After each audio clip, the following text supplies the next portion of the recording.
bombeiros, emergência. ABT, deve ser...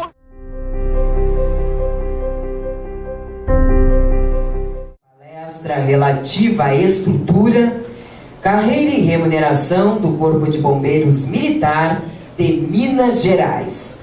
Convidamos o palestrante, Coronel Marcos José Tiburcio Lima, a dar início à sua apresentação.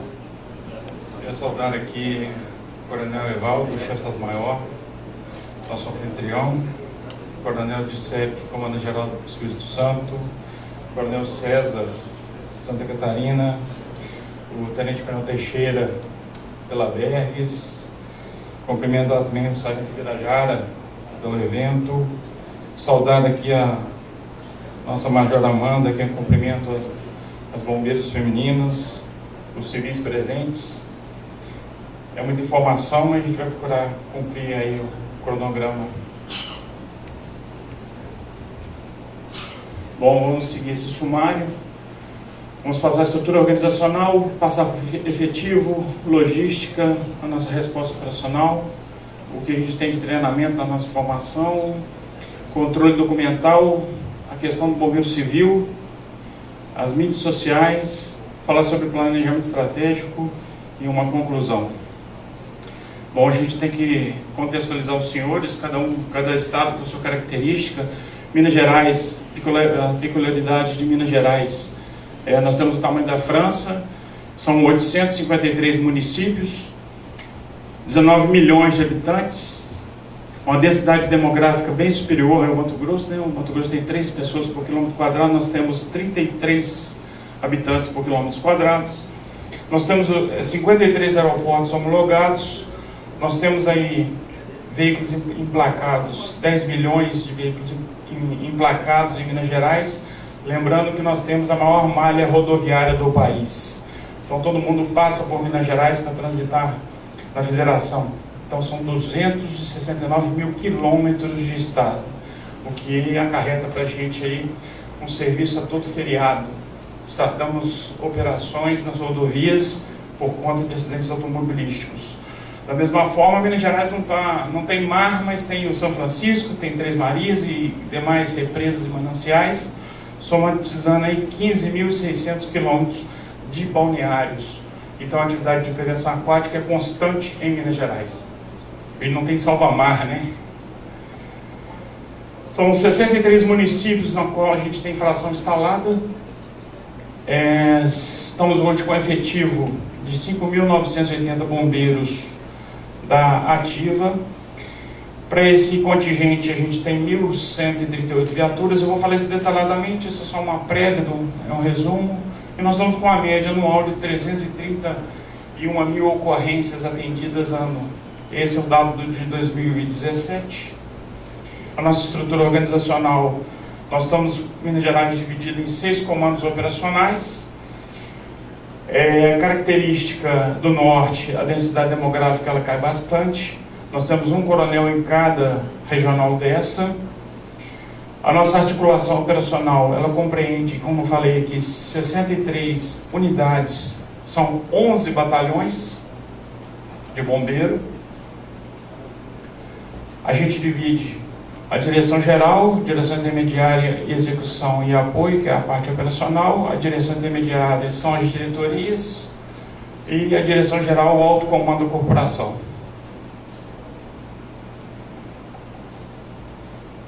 Esse é o nosso organograma. A estrutura nossa, os senhores podem ver, cada comando operacional ele tem uma articulação, um desdobramento para que a gente possa cobrir os 853 municípios. Nós temos uma extensão territorial, às vezes com deslocamentos de até 300 quilômetros no norte de Minas, para uma resposta operacional. Aí eu vou falar sobre a questão da utilização de aeronave, bem como o Major do Mato Grosso falou, que a aeronave é importante lá para eles também. Nosso efetivo, nós temos hoje previsto, por lei, 14 coronéis, existentes são 11. Hoje eu acumulo a função de corregedor da corporação e de diretor de recursos humanos. Então, estamos aguardando aí a deliberação do governo do estado para a promoção de mais 3 coronéis. Tenente-coronel, nós temos esse escalonamento, né? A gente mantém os pós-graduações conforme o Exército. É importante salientar que isso é uma motivação na ascensão profissional. Então, se você achata essa condição, a gente perde a motivação. Hierarquia e disciplina é tudo, e antiguidade é posto.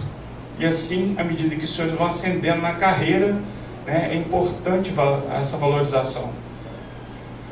Ao posto de tenente-coronel são 35 vagas, nós temos 27 assistentes, e assim vai seguindo aí, de forma que o efetivo geral do bombeiro, por lei, são 7.061 bombeiros para cobrir o Estado, e nós temos hoje existentes 5.980. Um dado importante na observação ali no rodapé é que nós temos aí hoje 86 reconvocados para o serviço ativo. O reconvocado para o serviço ativo é aquele militar que tem uma especificidade, um conhecimento técnico em que ele é reconvocado para o serviço, né, dentro da sua última promoção, e assim ele incorpora, através de um contrato de 1 ano e renovável por até 3 anos, o desenvolvimento da sua atividade.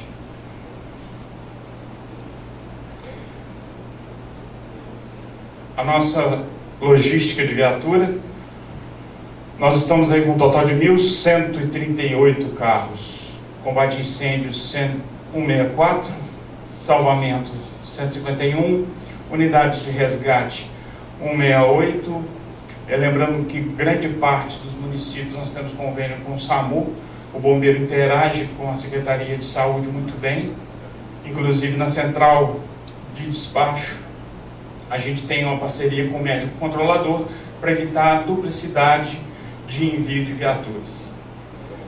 A aeronave, nós estamos com 3 aeronaves, viaturas de prevenção 197, carro-chefe que eu vou mostrar para vocês no atendimento de ocorrência, viaturas administrativas 362, jet ski 38, considerando nossos mananciais, viaturas de apoio de carga de 55. Então, esse dado é importante, 1.138 viaturas que dão aporte ao nosso deslocamento de guarnições.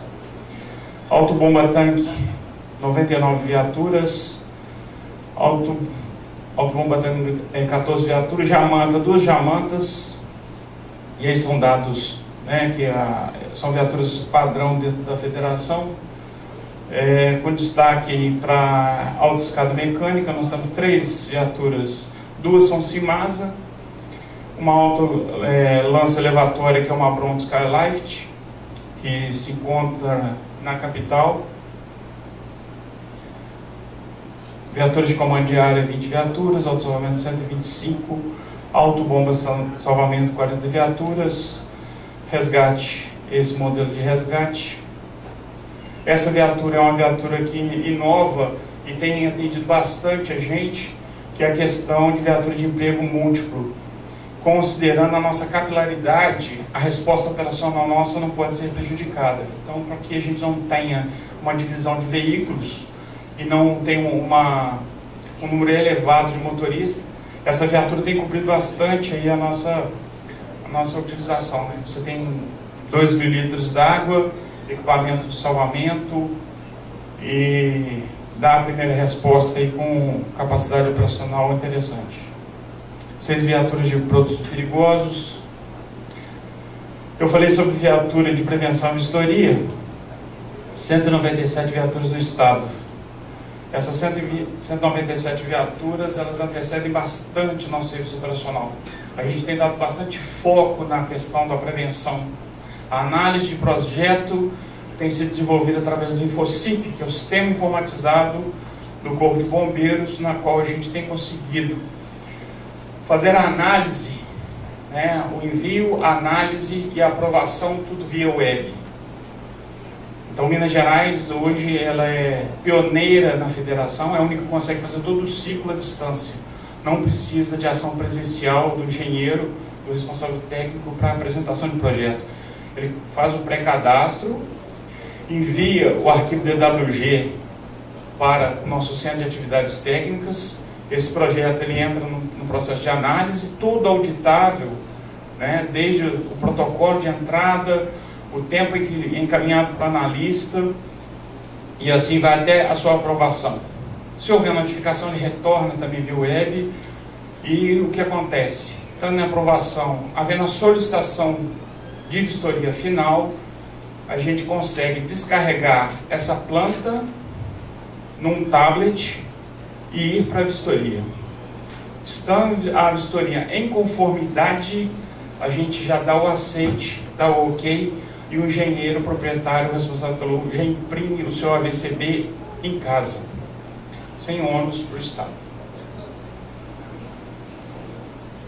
Bom, moto de bombeiros, 75 viaturas, a gente tem colocado aí que é um recurso alternativo, não é a solução, mas é uma primeira resposta, considerando aí o nosso trânsito, né? Nosso volume de veículos, é necessário que a gente não deixe de atender a sociedade. Então, até chegar na ocorrência, essas motos de bombeiro têm dado uma resposta eficiente, tanto na questão de APH, e agora a gente está adaptando o veículo também para um princípio de combate a incêndio. Helicópteros, nós temos 2 helicópteros, é o Arcanjo 01 e o Arcanjo 02. A gente tem as atividades de transporte aeromédico.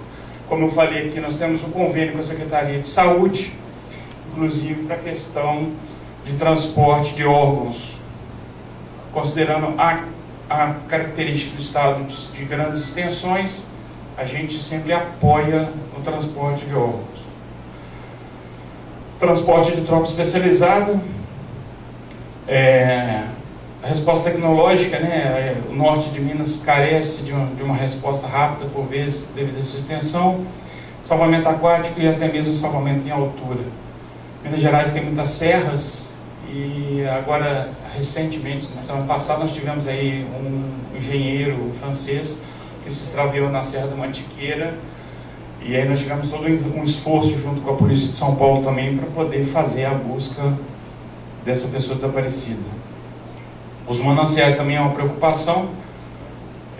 Temos aí um índice de afogamento relativamente alto, principalmente na questão dos veranicos, dos feriados. Esse aí é o helicóptero EC-145, adquirido pela Secretaria de Saúde, capacidade de ter até 12 pessoas, transporte aeromédico. É uma aeronave que hoje ela fica sediada no COMAV, que é o Comando Militar Aéreo, onde nós temos outras viaturas também, aeronaves da Polícia Militar, do Bombeiro, em qual a gente gerencia o deslocamento dessa aeronave de forma também a atender as demandas do governo. A idade média da nossa frota, a gente não tem conseguido investimento, recurso de investimento. O Bombeiro de Minas, de certa forma, tem sobrevivido através de termos de ajustamento de conduta ou de emendas parlamentares. A crise financeira do Estado não permite que haja essa condição, mas mesmo assim a gente tem conseguido manter aí uma frota aí com 10 anos de uso. A gente acha que relativamente ainda é viável, né? Até mesmo pelas características de viaturas especializadas. A nossa demanda operacional, como eu falei aqui, pelo anuário de 2017, nós vemos num ascendente de ocorrências, tanto na parte de prevenção quanto nas demais naturezas, um total de 341 mil ocorrências. 2018 também deve fechar acima dessa média. Como eu falei também, as ocorrências de prevenção e vistoria, elas estão no ranking em primeiro lugar, em segundo, atendimento pré-hospitalar. Eu volto a fazer uma ressalva aqui, a importância que nós temos na atividade de prevenção. Quando a gente fala aqui em bombeiro civil, a única atividade propriamente nossa e que a gente não pode perder espaço é a atividade de prevenção e combate a incêndio, na análise de projeto, na aprovação, na vistoria. Se a gente está hoje aqui reunido nesse hotel, é porque a gente bem sabe que aqui tem um auto de vistoria, uma aprovação, e existe sistema preventivo que permite estarmos aqui em segurança. Então, é uma reflexão que eu trago aos senhores, que com o tempo, né, se todas as edificações tivessem sistema preventivo adequado, eu não tenho que preocupar em comprar plataforma, não preciso comprar escada mecânica, porque a gente vai utilizar o sistema da edificação. E tem muito bombeiro bom, né, o bombeirão antigão aí, né, o Firefox, que esquece ou não estuda, deixa de conhecer os sistemas preventivos da edificação e ainda desenvolve mangueira pela escada, sendo que a edificação tem sistema preventivo. Então fica um alerta aí, né? Vamos procurar entender. E o InfoCip em Minas Gerais, ele vem com essa responsabilidade, que é o que a gente chama de planta de intervenção. Os arquivos digitalizados das edificações em Minas Gerais permitem que a gente tenha uma estratégia de resposta e que é o meu sonho, né? Não sei se eu vou conseguir visualizar isso, mas nós teremos um bombeiro do futuro que ele vai deslocar numa viatura leve e vai chegar na edificação, desembarcar e vai usar o sistema preventivo da edificação. Certo? Não vai precisar deslocar com carro de combate a incêndio, não vai precisar deslocar com água, ele vai usar o sistema preventivo. Isso seria aí um bombeiro de primeiro mundo. As ocorrências de busca e salvamento, em torno de 34.700 ocorrências. Demais atividades, a atividade de defesa civil está a cargo do Gabinete Militar do Governador, no qual a Polícia Militar faz gestão. Temos aí o detalhamento por unidades. Aqui ela está constando até o 10º Batalhão, porque o 11º Batalhão foi inaugurado semana passada. Foi a Companhia Independente de Patinga que elevou a condição de batalhão. Então nós temos aí essa variação. Por vezes as pessoas olham assim, estatisticamente algumas características, né? O 9º Batalhão tem um destaque aí, está no sul de Minas, uma área em que a densidade demográfica é maior e uma área industrial também bem significativa. Os nossos treinamentos, o efetivo administrativo realiza treinamento, a administração terça e quinta-feira pela manhã, o efetivo operacional numa escala de 24/72, ele faz o treinamento durante o serviço, né? Quem não está em atendimento de ocorrência, está na instrução, e anualmente nós temos a avaliação técnico-profissional e o teste físico. Isso segue o plano, que é o Programa Anual de Treinamento. E a gente faz ele por recolhimento. Começou a Academia de Bombeiro, né, o nosso centro a gente começou a centralizar, padronizar o treinamento para que não haja divergência de conceitos operacionais. Então, a gente segue aí todo o nosso hall aí de características dentro da nossa atividade de bombeiro, e depois eu vou chegar a comentar isso, né? Por que a gente trabalha muito essa questão? Você não tem ninguém que forma isso lá fora, né? Essas matérias propriamente. A nossa condição é de avaliação do teste físico. A gente tem as provas, né? Avaliação médica, clínica, prova de resistência aeróbica 2.400 metros, ou natação 12 minutos. O militar ele faz a opção, se ele vai querer correr ou nadar para fazer o teste físico. Isso possibilita, às vezes, uma condição diferenciada para aquele camarada que, às vezes, não consegue correr mais, está com o joelho, né, com alguma lesão, mas ele consegue nadar. Então, ele não deixa de estar apto para promoção ou para curso. Flexão abdominal de braço, né, força física, o chantorran e a prova de 75 metros, que é um requisito, inclusive, para admissão. Tempos atrás fazia admissão sem o curso de natação, né? Sem a prova de natação. E aí era um erro, porque o cara depois aprende a nadar. Não adianta. O camarada que tem medo de água, tem fobia de água, ele vai ter o resto da vida. E aí tem casos, aí tem bombeiro, né? A gente sabe, né? Nós estamos vendo no ambiente que o cara é bombeiro, mas não sabe nadar. Os nossos cursos de capacitação, apesar da malha curricular da academia, da grade curricular, contemplar tanto no curso de formação de soldado, no curso de formação de sargento e no curso de oficiais, a gente tem os cursos que são complementares e aquele que quer se aprimorar. Anualmente a gente faz pela academia, curso de mergulhador, o ABH, salvamento terrestre, combate a incêndio urbano, combate florestal, salvamento em altura, busca e resgate em estruturas colapsadas, sistema de comando de operações, técnico em emergências médicas, resgate básico, e aí por último ali, não menos importante, de principal importância, que é o curso credenciamento no Serviço de Segurança contra Incêndio e Pânico, onde nós temos uma legislação extensa no Estado. Nós estamos aí com 37 normas técnicas que contemplam aí eventos temporários, contemplam saída de emergências e até eventos temporários. No ano passado nós sancionamos uma instrução técnica sobre carnaval, por incrível que pareça. Hoje nós temos instrução específica para carnaval. Minas Gerais tinha o carnaval de interior nas cidades históricas, e aí a coisa reverteu e o carnaval de Belo Horizonte hoje é um dos maiores carnavais do país. Isso em 3 anos. Então a gente teve que estabelecer medidas junto ao Ministério Público para que a gente proporcionasse indiretamente segurança aos foliões. Os requisitos para ingresso, nós temos 2 portas de acesso, que é o curso de formação de oficiais, na qual o requisito aí é o 2º grau completo, e para soldado, o CFSD, curso de formação de soldado, que é também o 2º grau completo. Eu coloquei ali que ele é sazonal, porque a gente demanda, né, a autorização do governo do Estado. Já a autorização para o curso CFO, são 30 vagas anualmente, a gente consegue manter essa sequência de formação.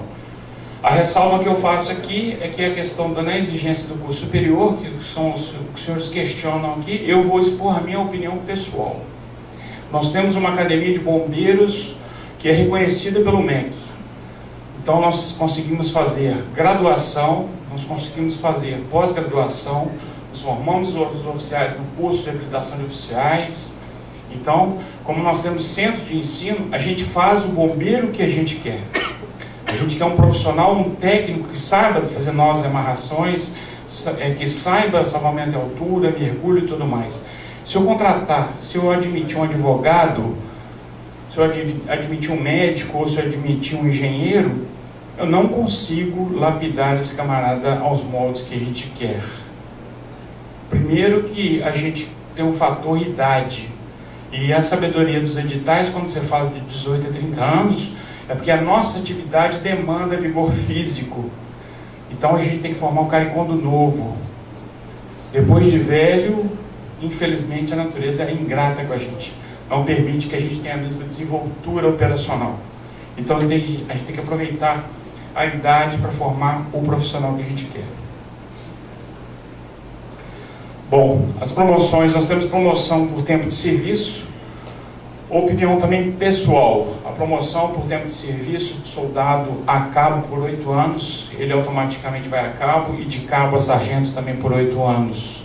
Isso é um problema porque você desmotiva o camarada a estudar. Ele cai num conforto perverso e fala assim, daqui a 8 anos eu vou ser cabo, e daqui a mais 8 anos eu vou ser sargento. Mas é o soldado que estuda, ele faz o CFS, ele vai sargento na frente do Cabo Velho, né? Quem já escutou o áudio do Cabo Laurindo, né? Lá da Bahia, certo? É aquilo ali, né? Esse cara que pode ter curso superior, pós-graduação, o que for, ele é soldado, é mangaliza. Se ele quiser mandar no cabo, ele que faça o CFC, o curso de formação do cabo, ou espere 8 anos para ser cabo. E assim vai, a valorização dentro da carreira.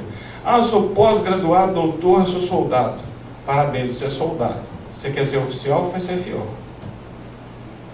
Não estou condenando a questão do curso superior. Hoje, nós temos dentro do nosso CFO uma estatística de 98% dos alunos do CFO já tem curso superior. Formado em matemática, área de exata. Então, indiferente a isso. Mas ele está entrando na academia para se formar oficial. A parte especialista, o quadro especialista, ele entra para completar uma necessidade da instituição. Então nós tivemos o CFSD com curso de informática, a banda de música, nós temos o quadro de músico, de saúde e de mecânico. O CHO, que é o curso de habilitação de oficial, que proporciona que o soldado chegue ao oficialato, ele faz a partir de segundo sargento quando ele tiver 15 anos de serviço. A partir de 15 anos de serviço ele pode fazer o CHO, um ano e meio de cursos e se tornar primeiro tenente. E encerrar a carreira como capitão. Bom, então considerando que ele tem 15 anos de serviço, vai sobrar mais 15 anos para ele chegar a capitão, cumprindo os interstícios de primeiro tenente, de segundo tenente, primeiro tenente e capitão. O CFO são 3 anos, com mais 9 meses de interstício, ao posto como aspirante, promoção a segundo tenente, primeiro tenente, de segundo tenente e capitão são 8 anos de interstício, major também são 8 anos, tenente-coronel 2 anos para promoção a coronel. O ato de coronel é ato de merecimento aí pelo governo do estado. Controle de documentos é uma instituição como o Bombeiro de Minas Gerais. Nós adotamos aí o SEI, né, daqui da Justiça do Rio Grande do Sul. Então eu só consigo fazer a função de corregedor e diretor de recursos humanos porque eu tenho a tecnologia do meu lado. Então eu assino em média 70, 80 documentos por dia através do sistema informatizado. Isso é bom, causa da transparência, agilidade e administração, isso é importante para nós, não deixar a tecnologia de lado. O EPROC, por sua vez, como corregedoria, a gente já conseguiu o primeiro processo, o primeiro inquérito através do EPROC. Também aqui é do Rio Grande do Sul, a Polícia Judiciária já utiliza. Então a gente está fazendo um IPM com acompanhamento do Ministério Público através da internet. O processo, você através de uma senha, você consegue acessar o processo. Então você tem às vezes um promotor acompanhando um inquérito onde o encarregado é um oficial do bombeiro. Foi um termo que assinamos conjuntamente com a Polícia Militar. A Polícia Militar é a nossa parceira eterna, a nossa origem é a Polícia Militar. Nós somos servidores militares do Estado. Então, o Estatuto Militar dos Servidores do Estado. Polícia e bombeiros sempre juntos. Não há diferenciação, temos que ser parceiros, temos que conviver juntos, temos que trabalhar juntos. O soldado do bombeiro, o soldado da polícia tem que entrar no ônibus, um tem que cumprimentar o outro. Nós temos que valorizar a instituição militar. A administração militar é ordeira, né? E se os senhores tiverem a experiência aí, se tiver um sinistro que for, se tiver guarda municipal, se tiver bombeiro civil, não sei o que, o cara vaza pela porta da frente, vai sobrar só você lá. Quem tem o papel constitucional de prestar o socorro, a obrigação somos nós. Então a gente não pode abrir mão disso. O bombeiro civil, nós tivemos uma legislação sancionada, né, em 99, a lei estadual, que a gente tinha que fazer um incentivo à formação, só que não havia regulamentação dela. A lei complementar também fazendo gerência para o Corpo de Bombeiros fazer esse controle. O decreto estadual de 2000, e nós tivemos esse ano a implementação, através da Diretoria de Atividades Técnicas, do controle, que ainda não está operacionalizado, mas ele vai funcionar juntamente por semelhança ao Infocip. Então nós faremos os cadastros e a fiscalização dos centros de formação de bombeiros civis.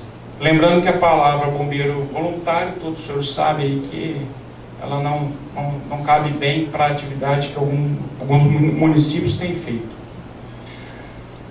Mídias sociais. Hoje é importante a gente ter uma visibilidade na mídia social, porque a gente tem que mostrar o que a gente faz por uma questão de valorização do nosso serviço. Então nós temos aí seguidores no Twitter, 80 mil seguidores que acessam o nosso Twitter, 214 mil seguidores no Facebook. Ainda não está estragando, que eu costumo dizer, né? Às vezes o cara tira uma foto indevida e pode ser o fim para ele.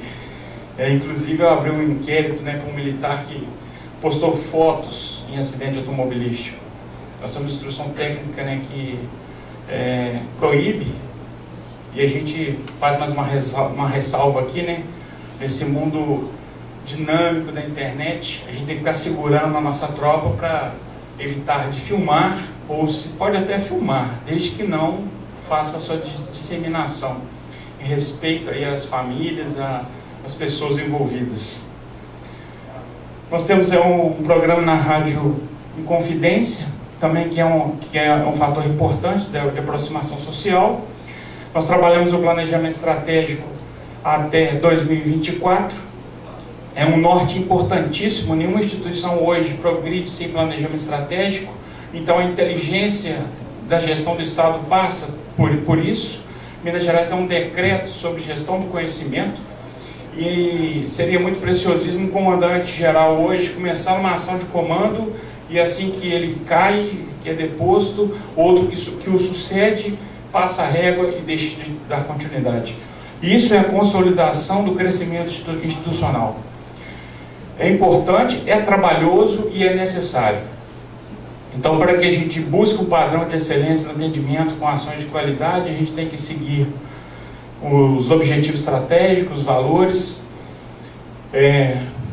Foi distribuído alguns comandos no Ligabon, né, o Planejamento Estratégico de Minas Gerais. Ele está disponível também, é importante, é um compêndio extenso, né, a gente não consegue passar tudo ele aqui, mas fica a dica para a instituição de traçar o seu planejamento estratégico, se já não o tem.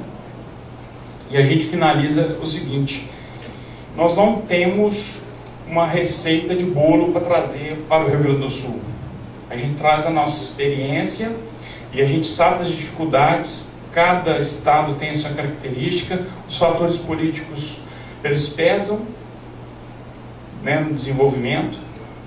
É importante ressaltar que o Corpo de Bombeiros, ele tem que estar dentro do cenário de segurança pública. A independência financeira da instituição é importante, né, porque sempre na partilha do orçamento, cada um tem o seu pedaço, então não tem que dividir repartir o que já foi repartido. Sobre salário, eu queria deixar o seguinte: Minas Gerais hoje um soldado que ingressa na corporação, ele ganha em torno de R$ 4.500, e um coronel, ele encerra a carreira no teto. Como o nosso amigo do Major Heitor passou aqui, a Minas Gerais não é só felicidade, não. Porque aqueles valores que o Heitor colocou aqui, a gente deve colocar os descontos. E Minas Gerais tem uma previdência, uma das primeiras previdências do país, é o IPSM, no qual a gente tem descontado na folha de pagamento 8%, 16% é o patronal que o Estado deve recolher, e fundo de aposentadoria, 3,5%. Considerando os descontos aí de imposto de renda, os valores que eu falei aqui, tanto do soldado com escalonamento ao coronel, ninguém consegue chegar no final da carreira tirando aí mais do que R$20 mil, um coronel com 30 anos de serviço e tudo mais. Eles chegam no teto, e o teto com as deduções cai nesse valor. O soldado, por sua vez, em torno de R$4.500. Então, é importante lembrar que Minas Gerais tem uma remuneração em que ela é dividida em remuneração básica, que é um bloco, e as vantagens. As vantagens até 2003 eram os quinquênios. 2003 acabou os quinquênios, entrou a ADP, Avaliação de Desempenho Profissional. Por isso que a gente faz os treinamentos e avalia anualmente o militar. Aquele que não preenche o requisito, ele deixa de preencher a ADP e deixa de valorar no seu salário. Ok? Acabou meu tempo, Teixeira? Bom, agradeço e me coloco à disposição para as perguntas. Muito obrigado também pela sua apresentação, excelente. Os professores aí, o professor indicou para hoje nos brindar com essa palestra. Nós colocamos também à disposição para perguntas, não sei se tem perguntas a serem feitas aí.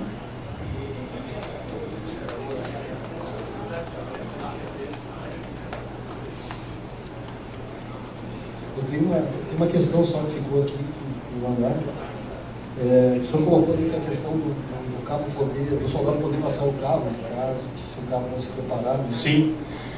A promoção por tempo de serviço, ela acontece por força de lei a cada 8 anos. Então, o soldado que ingressa na corporação hoje, daqui a 8 anos, ele automaticamente é promovido à condição de cabo. E com mais 8 anos ele é promovido à condição de sargento.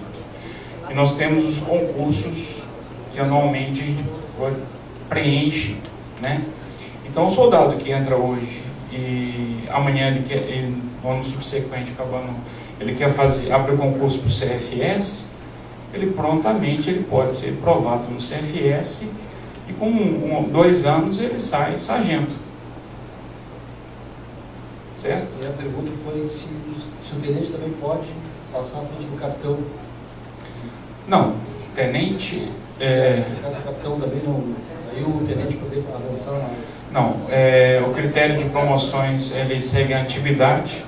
Nós temos as 2 condições de oficiais ao primeiro posto de segundo tenente, que eu falei com os senhores. É o oficial que faz o curso de habilitação de oficial, que é o praça, aquele com mais de 15 anos de serviço. Ele faz o curso com 1 ano e meio, que é o tecnólogo, dentro da academia de bombeiro, ele é promovido a tenente. Então, o sargento, o segundo sargento que fez o CHO, ele vai a segundo tenente. E nós temos o oficial de carreira do CFO, que ele sai aspirante e sai segundo tenente. São quadros distintos. Nós temos o oficial, quadro complementar, que é esse oficial que era praça, e o oficial de carreira, que é o quadro de oficiais, que é o que há. Agora deixa, por favor. Uma questão só.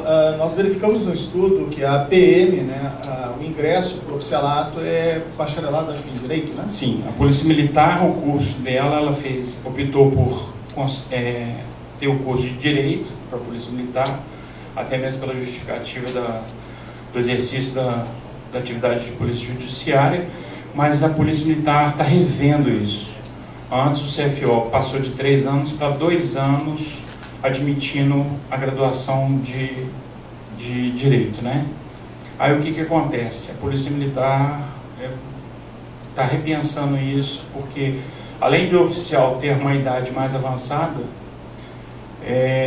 não tem o profissional com aquela grade curricular específica que ele quer. Então, em complemento, né, a minha questão estaria em cima exatamente do estatuto e da própria carreira, enfim, se essa diferenciação de requisito de ingresso afeta ou não afeta, porque remuneração a gente viu que não afeta, né? Remuneração não afeta. Os postos-graduação são a mesma. Em termos de carreira, estrutura... Também não afeta, né? O oficial da Polícia Militar, ele sai formado com a mesma graduação que o nosso, a nível de graduação, o nosso bombeiro militar, ele sai graduado, ele sai com o 3º grau. O militar da polícia, ele também sai formado em segurança pública, mas com 2, né? Porque ele já tinha um anterior que era direito. Mas a ascensão na carreira são a mesma. Os requisitos para as demais promoções é o CAO, né, a nível de capitão, e o CSBM, né, que é o curso superior de bombeiro, que é de major a tenente-coronel para a promoção a coronel. Uma questão que os senhores falaram aí é o oficial que chega, que é praça, né? Por que ele não vai até major? Justamente porque precisa dos requisitos do CAO. Seria injusto a gente ter um oficial major que não tenha o curso CAO e nem o CSBM. Boa pergunta, mais? Então, para fazer a entrega do livro... Eu acho que eu dei sorte, né? Porque a palestra antes do almoço, o pessoal está com fome e não pergunta nada. Para fazer a entrega do livro, então, nós vamos convidar uma representante feminina do Corpo de Bombeiros, a Sargento Edneia, que vem até a frente para fazer... Também o moscatel abertos. Te agradeço. Se fosse em Minas, era uma cachaça. Verdade.